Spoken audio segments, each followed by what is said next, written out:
What would you do if the one place your wife begged you not to show up was exactly where her entire double life was waiting for you? I was sitting in my car outside the glass building on West Wacker Drive in Chicago, engine off, watching the reflections of strangers move past the lobby like ghosts. My phone screen glowed 9:42 p.m. Her last text was still open. "Please don't come. It's just coworkers. You'd be bored." But the way she said it, the way her voice tightened earlier that evening when I even joked about stopping by, it didn't feel like boredom she was worried about. It felt like fear. And as I stepped out of the car and walked toward the entrance, I had no idea I was about to watch my entire marriage collapse in real time.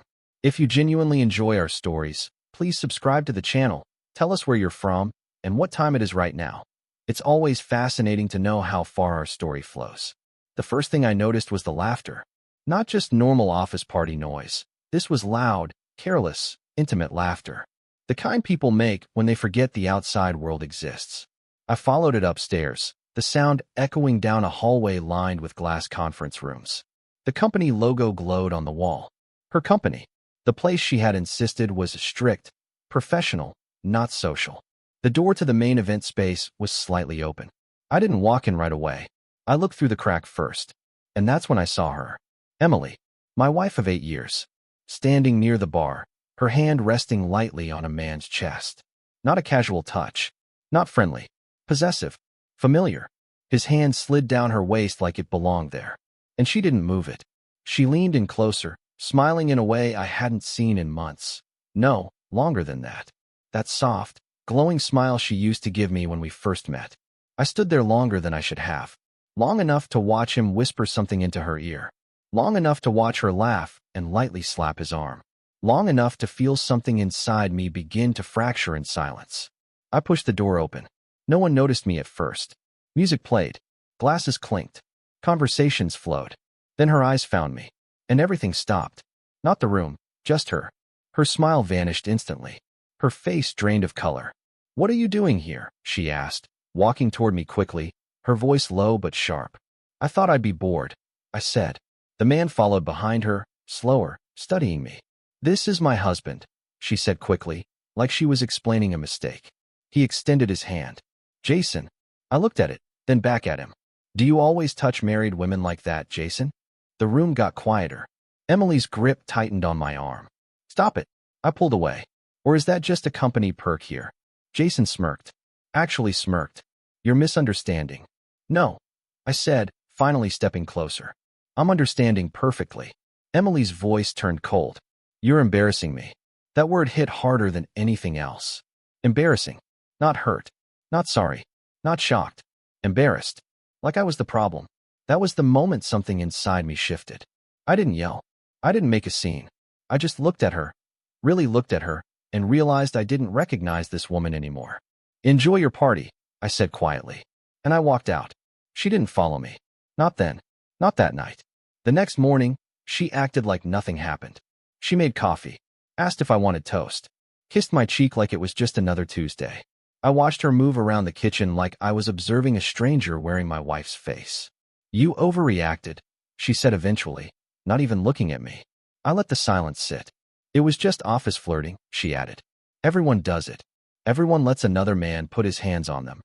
I asked. She rolled her eyes. "God, you're being dramatic."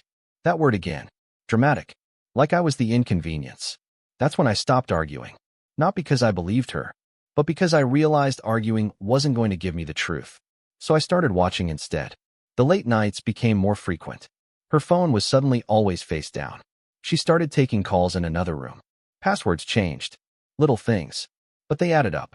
And once you've seen what I saw, you can't unsee it. I didn't confront her again. Not yet. Instead, I began collecting. Screenshots when she forgot to lock her phone. Receipts from a boutique hotel on Michigan Avenue. A rideshare history that didn't match her work meetings. And then the messages. God, the messages. I wasn't supposed to see them. She left her tablet at home one day, still synced. "Jason, last night was worth every risk." Her reply, "He suspects nothing." That line sat in my chest like a bullet. He suspects nothing. I stared at it for a long time. Then I took a screenshot. That was the day I stopped being a husband and became something else. I hired a lawyer 2 weeks later. Didn't tell anyone. Didn't tell her. I transferred my savings into a separate account. Documented everything. Every message. Every lie. Every moment she chose him over me. And then I waited. Because revenge isn't about reaction. It's about timing. Her company had a quarterly gala coming up. Big event. Executives, partners, clients. The same place she didn't want me to go. This time, I made sure I was invited. Formally. Through a contact I had quietly reached out to. The night of the gala, she wore a black dress I had never seen before. She looked stunning. Like the woman I fell in love with. It almost made me hesitate. Almost. Are you coming? She asked, surprised when I put on my jacket. I wouldn't want to be bored, I said. Her expression tightened. But she said nothing. The ballroom at the downtown hotel was packed. Chandeliers. Music. Polished marble floors. Jason was there. Of course he was. Standing near the stage, drink in hand, confidence dripping off him. Emily stayed close to him. Too close. Like they forgot I existed. Good. That made it easier. Halfway through the evening, the CEO stepped up to the mic. Gave a speech. Talked about integrity, growth, trust. I almost laughed. Because right after he finished, that's when I walked up. Took the mic. The room went silent. Emily's face went pale instantly. What are you doing? She whispered. I didn't answer her. Instead, I connected my phone to the projector behind me. The first image appeared. A screenshot. Her messages. Gasps rippled through the room. Then another. Hotel receipts. Then another. Photos. Jason's smirk disappeared. Emily looked like she couldn't breathe. I was told not to come to these events. I said into the mic, my voice calm. I understand why now. No one moved. No one spoke. I just thought everyone here deserved to know what kind of teamwork is happening behind the scenes. Emily grabbed my arm. Stop. Please. I looked at her. Really looked at her. And for the first time, I saw fear. Not embarrassment. Fear. I stepped back from the mic. That's all, I said. And I walked out. The fallout was immediate. Jason was fired within days. Emily wasn't far behind. The company couldn't afford the scandal. Our divorce was finalized 3 months later. Clean. Fast. Thanks to everything I had documented. She tried to reach out. Called. Texted. Even showed up once. I never answered. I heard through mutual friends she moved out of the city. That she struggled to find work.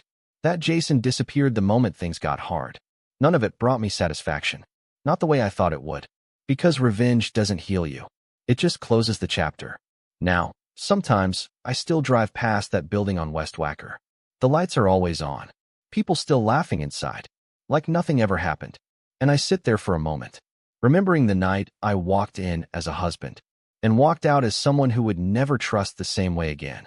And the strangest part is, the silence she left behind is louder than anything she ever said. The end.